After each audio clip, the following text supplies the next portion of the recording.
Hello, everybody. My name is Klaus Oberauer, and today I want to tell you about work I've been doing with Xuanyu Lin on extending our interference model of visual working memory to serial position effects. The starting point of our investigation is the observation that there are two traditions of research on working memory. There's the older tradition interested primarily in working memory for lists of typically verbal contents. And there's a more recent tradition of research on working memory of simultaneously presented visual arrays. And our work is a step towards integrating these two traditions by, on the one hand, applying common principles to modeling working memory for lists and visual arrays. And this is the main motivation behind the interference model that we developed. And by, on the other hand, investigating common effect patterns for the two domains. And because serial position effects have emerged as a main benchmark in the list memory tradition, we now investigate serial position effects for sequentially presented items of visual arrays and apply the interference model to those effects.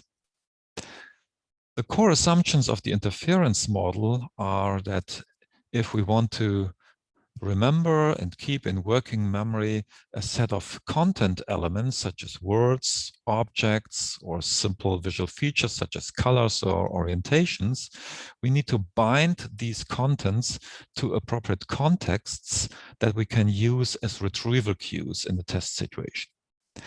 Now, when the contents are organized as a sequentially presented list, then often the ordinal list position is that context, whereas for simultaneously presented arrays, it is typically the spatial location. The interference model was initially developed to explain data from the continuous reproduction task, which is a main workhorse in the visual working memory domain. In the standard version of this task, arrays of simple visual objects are presented simultaneously, and then after a brief retention interval of about a second, one of these objects is randomly selected as a target, and its location is marked, and participants are asked to reproduce the target's feature on a continuous response scale, such as selecting its color here on this color wheel. So in the interference model, we need to define mechanisms by which at encoding, each color is bound to its location, such that the location of a target can then be used as a retrieval cue for reproducing its color. Now I'm going to walk you step by step how the model would do that, already applying it to a sequentially presented array where each item comes along one by one. So assuming we first present a single item in some location on the screen. In the model, we assume that the item's feature is activated in feature space. So you can think of this as a population representation of the feature with a peak on the correct color, the actually presented color, but then spreading out to neighboring colors in feature space, to similar colors, that is, reflecting the fact that this color representation has a certain degree of imprecision. And the same happens for the location here in context space. And then the two are rapidly bound together through a two-dimensional distribution of binding strengths here in binding space. In addition, in the interference model, we assume that each representation, each item brings with it a certain degree of background noise, which we model as a uniform distribution of activation strength. And this is also bound together, forming a two-dimensional uniform distribution of binding strength in binding space. Now, when we present a second item, the same happens again. The feature and its location are activated in the respective spaces. Background noise is added to them or comes with them, and then their binding is added to binding space. And again, for a third item, right, we create a third binding blob in binding space. And then throughout the retention interval, it's only these binding distributions that maintain the memory. Now, a test we can queue one item by its location. So in the model, we use that location as a retrieval queue, meaning that the activation of every feature is recreated corresponding to the strength with which each feature is bound to the queued location. So this primarily reactivates the target color because it's strongly bound to exactly that location, but also some of the non-target colors, especially those that are spatially close by to the target, because then their binding distribution overlaps with the queued location. In addition, of course, the background noise is also reproduced from binding space. Finally, because we assume that this background noise activity continues to occur in context space also at the time of retrieval, this continuing background activation now serves as a spatially non-specific retrieval queue, reactivating all the colors that have been bound to any location anywhere in the screen. So that's essentially all the array colors with equal weight. So taking this all together, we have three components that contribute to the distribution of activation over all the possible colors at retrieval. The first is the background noise, and because each item brings with it its own portion of background noise, that contribution scales up linearly with a set size n. The second is the contribution from queue-based retrievals, so the activation in response to the location queue, which is primarily the target, but also spatially close non-target colors. And then finally, the reactivation of all the features in the array through the background noise in the queuing dimension, the context dimension. And these three contributions to the activation distribution all have their weights, B, C, and A respectively, which are free parameters in the model. So now that we have a distribution of activation over all possible colors that could be reported, we turn that into a probability distribution by simply normalizing it. Okay, so that's the core of the interference model. And now we want to apply this to an experiment where we presented colors between 1 and 6 colors sequentially, half a second for each color. Each color is presented in a new randomly selected location on a virtual circle on the screen. And then we're testing not just one of these colors, but all of them in a new random order.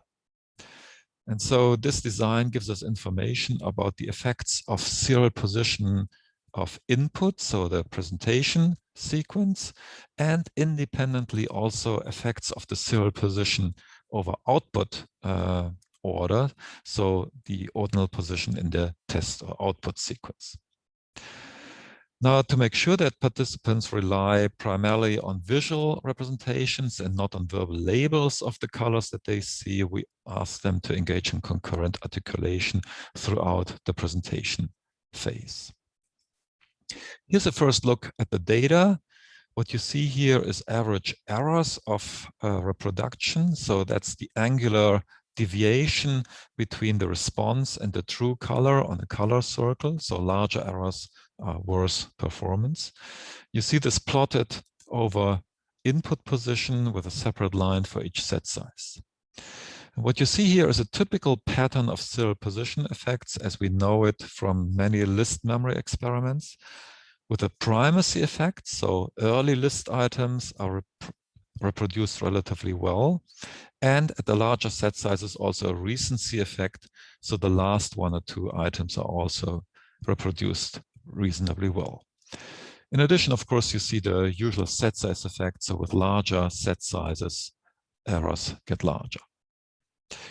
Here's the same data plotted now over output position. And again, we see a pattern well known from list memory studies. With each successive output position, memory gets worse. And this is often referred to as output interference. Okay, so how do we extend the interference model to account for these effects? We do so by adding 2 assumptions.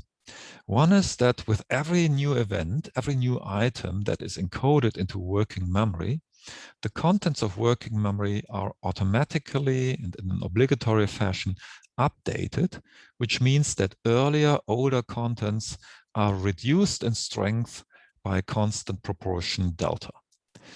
And this naturally generates a recency gradient of strength over successively encoded working memory contents, which is very useful in the everyday use of our working memory, where typically the last encoded information is the most relevant for the next few seconds, whereas older information tends to be more outdated. It needs to be cleared out of working memory to keep working memory clear and preserve capacity.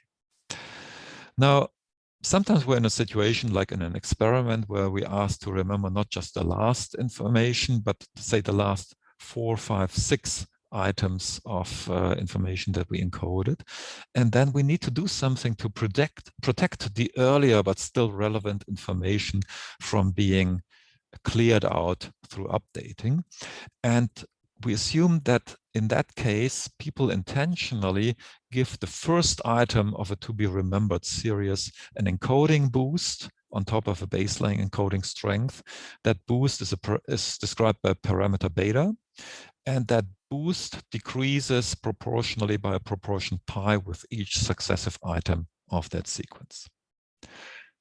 So taking these two assumptions together, we get a profile of encoding strength over serial position that already shows some primacy and a bit of recency.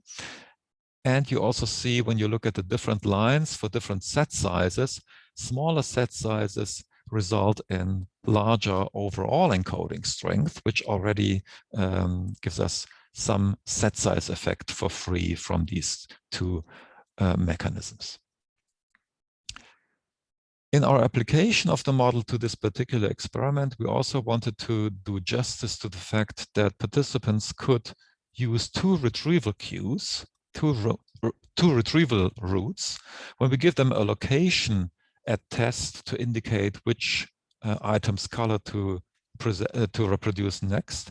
They can use a direct retrieval route using the binding of the location to the color directly, but they could also use an indirect retrieval route using the location as a cue to the serial position of that location in the input sequence, and then using the serial position in turn to retrieve the color.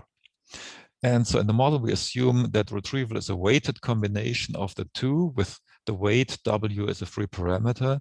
And it turned out that that was estimated with a highest posterior probability to 0.78. So the direct retrieval route seems to be dominant, but there also is a contribution, a small contribution of the indirect retrieval route. Okay, so we applied this extended interference model within a Bayesian hierarchical framework to the data from this experiment. And what I show you here is again the data in black. Now a separate panel for each set size, and again the error plotted over input position. And on top of that in red, the mean of the posterior predictives from the model. And you see that the model reproduces the basic pattern in the data, that is the primacy and the recency effect, and also, of course, this set size effect. And here's the same for the data plotted over output position. And again, the model also reproduces the decline of accuracy or the increase of error over output position. To sum up, with sequentially presented visual arrays, we get very typical serial position curves with primacy and recency over input position and a decline in accuracy over output position, so typical output interference pattern. And our extended interference model explains these effects through two mechanisms. One is an obligatory updating mechanism that creates a recency gradient, and the other is a primacy boost, as we call it, which counteracts that recency effect by giving stronger encoding to the initial items. And these two mechanisms together also contribute to explaining the set size effect, so that the interference model is able to explain the set size effect, which is the main signature of the capacity limit of working memory, without needing assumptions about limited amount of slots or limited resources to explain the capacity limit. With that, I thank you for your attention.